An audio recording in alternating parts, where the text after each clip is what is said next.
everybody, it's D Rich. Thank you for keeping up with me and all things 313. Today we're going to be taking our next step to our RPL or our rich boss lifestyle. If you're tired of living paycheck to paycheck, this video is for you. It's time to boss your life up and stop living paycheck to paycheck. Today I'm going to be telling you how you can easily start automating your saving. As we grow through this year and we talk about manifesting our dreams and our RBL or our rich boss lifestyle, we want to make sure that money is coming to us continuously and freely, and that is not an issue that we're always worrying about. So one thing that we got to do is stop living paycheck to paycheck. So I've created a system to automate your savings and your bills so that you know whatever money is in your bank account is free for you to spend and you don't have to worry about looming debt. So I'm going to go ahead and break it down. First, you're going to need at least 3 bank accounts. The first 2 are completely your choice, but the third one, I recommend an overdraft fee-free bank account. My choice is Chime. I'm going to link them below, but if you know something better, it's up to you. Food, god damn it, food.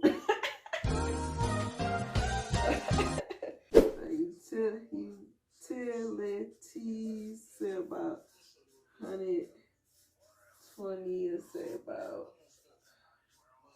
120.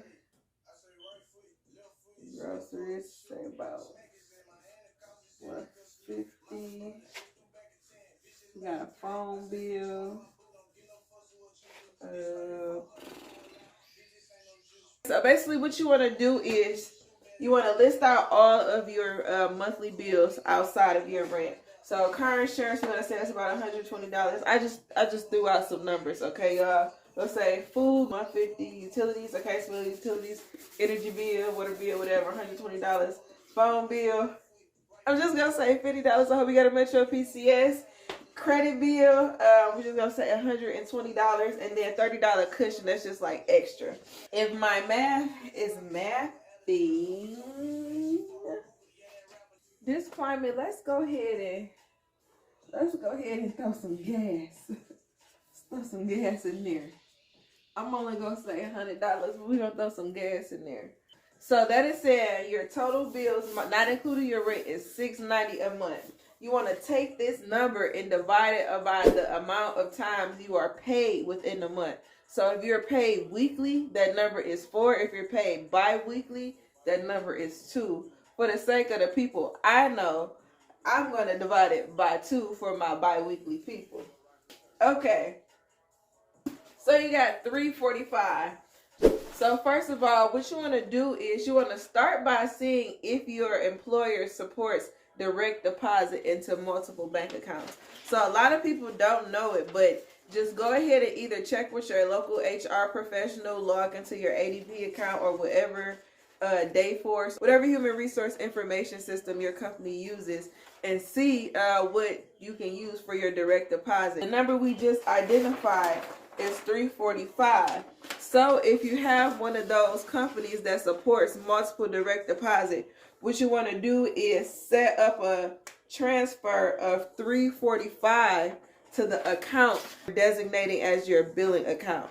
I'm going to just call it your Chime account. Let's take a moment and talk about Chime. They're not paying me to talk about their good graces or anything like that. I'm a fan of Chime because of their Spot Me feature. So their Spot Me feature allows you to overdraft up to a certain amount fee-free, and the next time your check hits, it just covers that amount. You have that option to tip them to say thank you, or you just don't. So that's one thing I like about it. So I use that account to pay all of my bills because I know just in case my bill fluctuates, I don't have to worry about that $27 you ain't got no money fee, and now you even more broker thing to hit me and slow me down on my road to my rich boss lifestyle. Now let's say that your company is stuck back in the old ages and they just let you have one account on deck. That's fine. We're going to call that your main thing.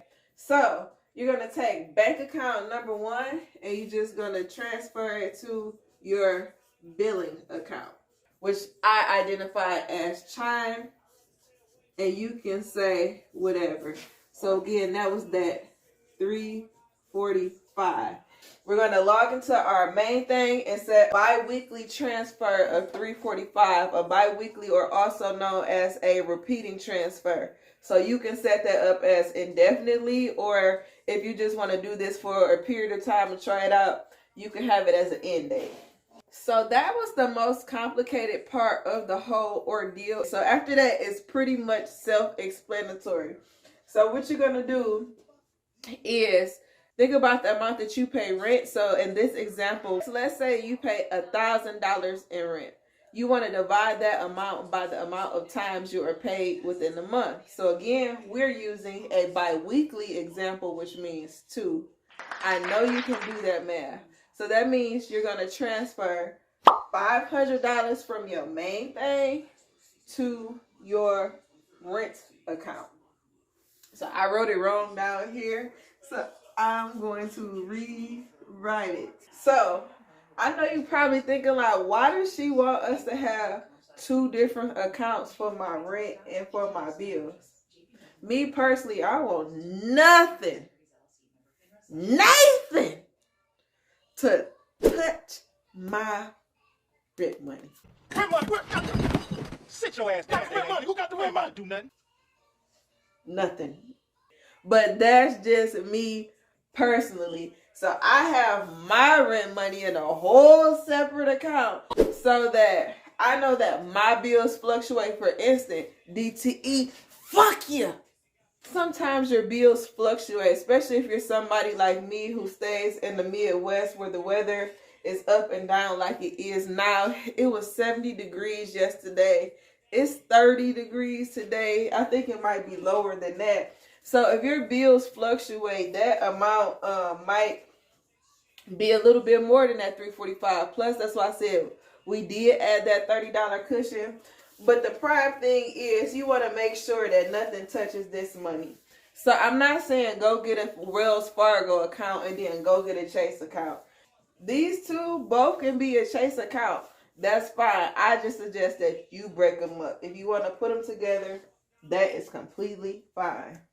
Or like I said, if you were in that sweet few where you have the employer that allows you to set up multiple direct deposits, all you will be doing is setting up a second direct deposit to your second account of that $500 example. And then lastly, for my people that's really trying to boss up real quick, you'll take your main thing. What did I say? You're going to take it from your main thing to your savings account. This is what's going to change your life. This is really what's going to elevate you to the next level. You need a savings account, okay? A savings account is what separates bosses from losses, okay? You need one of these. You better get you one of them. It's a savings account. Not just any savings account either. You need a high interest yield savings account. Okay, so in a nutshell, a high interest savings account is different from a regular savings account and the interest rates that you get. I'm not going to break it all the way down and get real technical with it, but all I know is with a traditional account, let's say if you were with Chase or something, you'd probably get a penny if you had $1,000 saved versus if you had a high yield savings account, you get a couple cents a month versus a year. So if you have a couple grand in the bank and you're used to getting like maybe a penny a year after saving that and then going to a high interest yield savings account and getting maybe like $1 at the end of the year or maybe like 10 or 20 cents a month, it's better than nothing. And I'm going to recommend Synchrony to you guys right now because they have the highest rates that I know of. And then also, this is to build discipline with Synchrony. Once you put your money in there, it does take 2 or 3 days if you be like, oh, I need my money back. And with that 2 or 3 days, it gives you a chance to actually think like, hey, do I really need to make this bank transfer or can I leave it in my account? So the biggest takeaway of this here is discipline. You need to ask yourself, are you really ready to do something like this? You need to really sit down and look at what you're spending and where your money is going every month. When you sit down and think about your bills, be realistic. Is that honestly how much you need to spend in each category every month? Another thing that we think about is emergencies. Ask yourself, how many emergencies actually occur?